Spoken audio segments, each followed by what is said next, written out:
Mesdames, Messieurs, bienvenue sur notre plateau au programme du sport. Les détails, résultats des matchs amicaux de foot et l'annonce des rencontres de cette fin de semaine. Au tennis de table avec les résultats des rencontres de la semaine dernière, du basket avec les résultats des rencontres de la semaine dernière, l'annonce des rencontres de cette fin de semaine. Et nous profiterons pour vous parler aussi du repas de la CJBB. Et en image, vous aurez le match des U11 vu pour vous par Claude et Laure. Nous parlerons ensuite du match des seniors filles qui recevaient donc Croix, vu pour vous par Claude et André. Mesdames, Messieurs, bonjour. Alors, avant de passer à toute chose, je reviens sur le sujet du repas de la CJBB qui sera organisé le 24 février 2024. Le lieu, comme je vous l'avais dit, c'est le théâtre municipal René Ledieu à Le Cateau. Le menu adulte, donc apéritif pour le plat couscous, poulet tikka, dessert, fromage, café. Participation 20 €. Menu enfant, soft, plat couscous, poulet tikka, dessert, fromage. Participation 12 €. Pour les réservations, vous avez les contacts suivants. En appel ou par SMS au 06 09 78 30 54 ou alors le 06 48 47 05 69. Voilà tout ce qu'on pouvait dire aujourd'hui de ce repas. Du coup, nous passons au foot avec les rencontres. Je passe la parole à Laure pour nous donner d'abord les résultats du foot. Des matchs amicaux ont eu lieu la semaine dernière. On peut citer ce qui suit. Les U6 et contre les U7 ont eu 13 victoires, 1 nul, 1 défaite. Les U8, 4 victoires et 1 nul.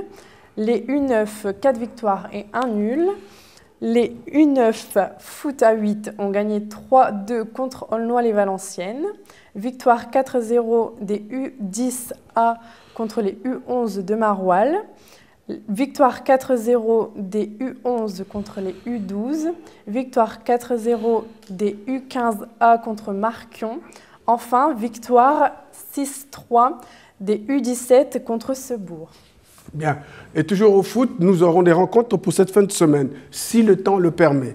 Qu'est-ce qu'on pourrait avoir sur place? Alors, à domicile, samedi, les U13 reçoivent Lambre. Les U13 accueillent Ligny. Les U18 reçoivent Le Sel. Les seniors B accueillent Pays de Sensé-Eustrovent. Et ce qui voudrait dire qu'il y a aussi des rencontres en déplacement, c'est-à-dire pour le samedi, vous aurez les U10 qui jouent à Arleux-Féchin, les U10B à Caudry, les U12 à Onin, les féminines à Neuvilly, les U12A à Abscon et les U17 à Bouchain. Ce qui nous amène à parler un tout petit peu du tennis de table. Alors, concernant les résultats, victoire 31-1 de la Régionale 4 contre Landrecy, défaite 11-3 de la D1 contre Proville, victoire 10-4 de la D2 contre Clary. Bien. Entamons maintenant avec le basket dans le cadre de ces résultats. Alors, les résultats, défaite 28-23 des U13 filles A à Landrecy, victoire 2-72 des U11 à Try, défaite 6-20 des U9 contre Solesmes, victoire 41-16 des U13 garçons contre Saules, victoire 6-60 des U13 filles B à Valenciennes, victoire 51-47 des seniors B filles contre Valenciennes, victoire 77-70 des seniors A garçons contre Olchin et défaite 89-55 des seniors B garçons à Gemont, victoire 67 et 41 des seniors A filles contre Croix. Bien. Nous allons continuer avec le basket, mais cette fois-ci dans les rencontres. Je vais donner les rencontres à l'extérieur, c'est-à-dire pour samedi, 13h30, les U13 filles B jouent à Saint-Saulve. 15h30, les U13 filles à Ferrières. 17h, les U13 garçons à Saint-Sauve. 17h, les U15 garçons à Maubeuge. Et 20h30, les seniors à filles jouent à Roubaix. Et pour finir, le dimanche, donc 9h, les U9 jouent à Proville. Et à 16h, ce sont les seniors à garçons qui jouent à Onin. Alors, concernant le domicile, à 14h le samedi, les U11 garçons reçoivent Olchin. À 15h30, les U17 reçoivent Solesmes. Et le dimanche, 14h, les seniors B garçons reçoivent Proville. Et à 16h, les seniors B filles accueillent Saint-Saulve. Voilà. Ceci dit, passons maintenant aux reportages qui ont été réalisés. Nous allons donc voir un beau match des U13 garçons qui recevaient Solre. On peut dire que c'était deux équipes bien organisées avec des gestes gagnants de part et d'autre. Mais il faut dire que la stratégie était plus évidente du côté des Cartésiens qui ont fini par l'emporter sur le score de 41-16. Preuve par l'image, reportage Claude Delcourt et Laure Petit. Lucas Lassos, je suis coach donc en Benjamin et je suis aussi joueur en senior, du coup à Sars-le-Château. D'accord. Et est-ce que vous pouvez nous faire un petit bilan du match ? Dans l'ensemble, voilà, quand on voit le score, mais sinon ça va, y a des choses à retravailler en soi, mais sinon l'esprit est là et il y a une marge de progression. Et quels ont été les points forts et les points faibles de votre équipe ? Au niveau des points forts, je pense que au niveau de la défense à l'intérieur c'était pas mal, et aussi au niveau des contre-attaques, on a mis pas mal de points en contre-attaque. Après, au niveau des points faibles, voilà quoi, c'est la fatigue, c'est normal, c'est le physique, mais c'est à travailler quoi. Désolé. Et quel est votre positionnement pour le championnat Le championnat, là on est dernier je pense, donc de toute façon c'est une équipe qui se construit, hein. C'est la première saison, donc on essaye de faire du mieux qu'on peut. Les jeunes, s'ils sont contents, c'est le principal. Et voilà quoi, aller chercher une petite victoire peut-être.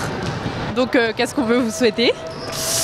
On peut nous souhaiter de gagner, pourquoi pas d'être premier du championnat. Merci beaucoup. Merci à vous. Bon là aujourd'hui, c'était un bon petit match, on a eu du mal à se mettre en route. On a dû les réveiller un petit moment quand même, mais dans l'ensemble, c'était un bon match. Et quels ont été les points forts et les points faibles de votre équipe ? Alors depuis 3 semaines, on est sur une belle progression. Je trouve que les jeunes justement commencent à comprendre un petit peu et ça se passe de mieux en mieux. Après, en point faible, à cet âge-là, toujours un manque de concentration par moment. Mais c'est des choses qui se travaillent, c'est des choses qui avancent depuis le début de saison. Et quel est votre positionnement au niveau du championnat ?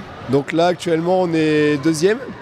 Donc derrière Tri, qui sont pour l'instant toujours invaincus. Ils sont venus nous battre ici. Donc on est bien à notre place. Et qu'est-ce qu'on peut vous souhaiter ? Que les enfants continuent à prendre du plaisir, que nous, on continue à en prendre aussi, à s'occuper d'eux. Et qu'on continue à avancer dans la bonne humeur. D'accord, merci beaucoup. Merci.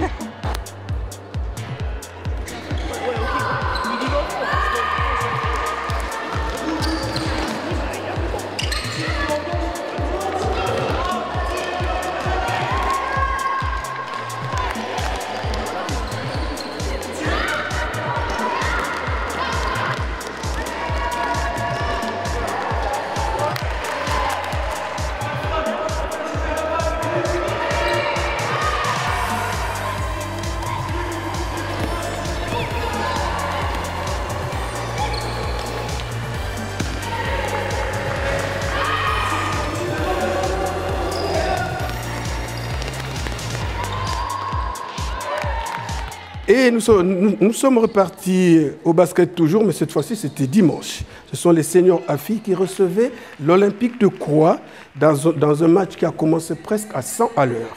Bien rentrés dans le match, les Cartésiennes marquent, même si les adversaires défendent. Le premier quart-temps donnait presque le ton pour le reste du match.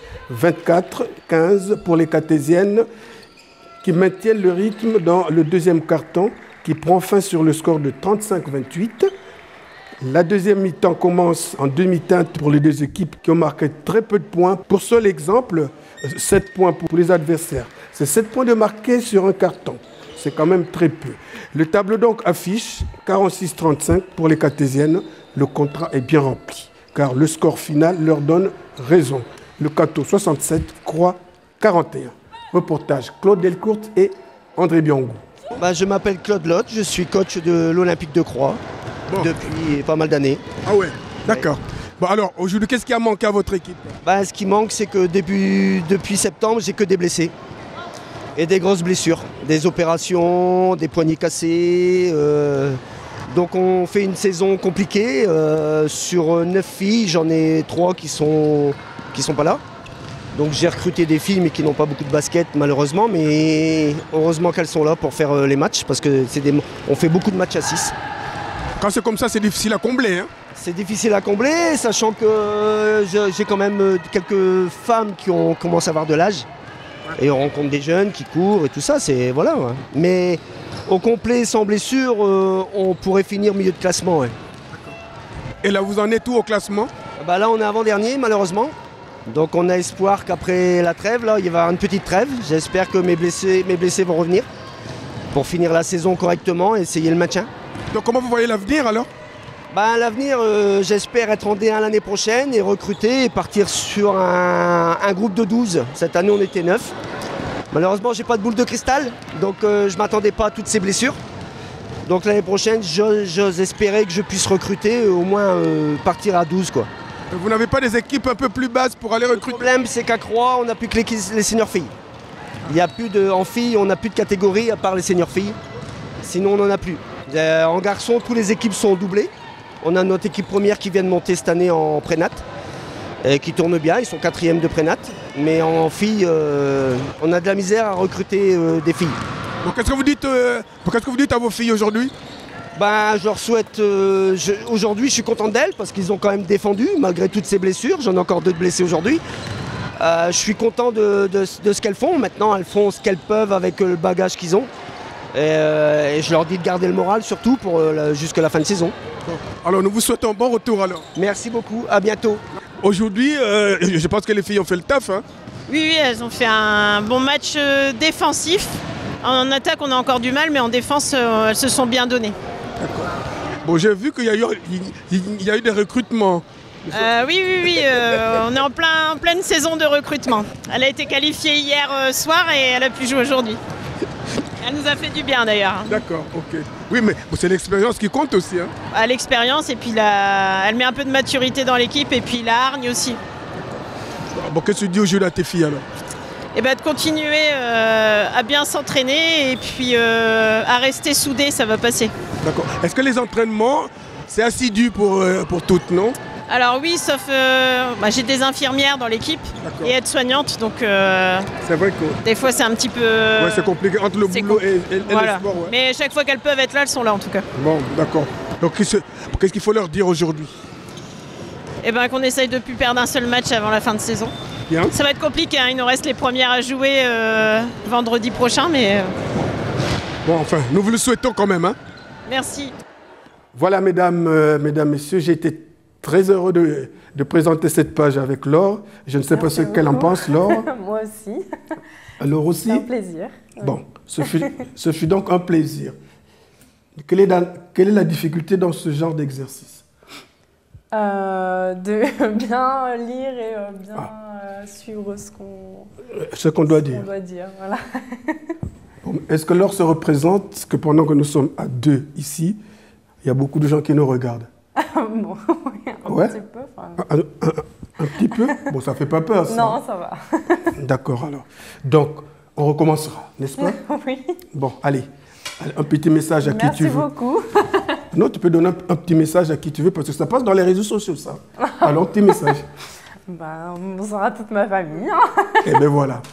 Alors pour moi, il ne reste plus qu'à vous souhaiter une excellente fin de semaine et à nous revoir très prochainement sur ce même plateau en vous disant tous merci et à bientôt.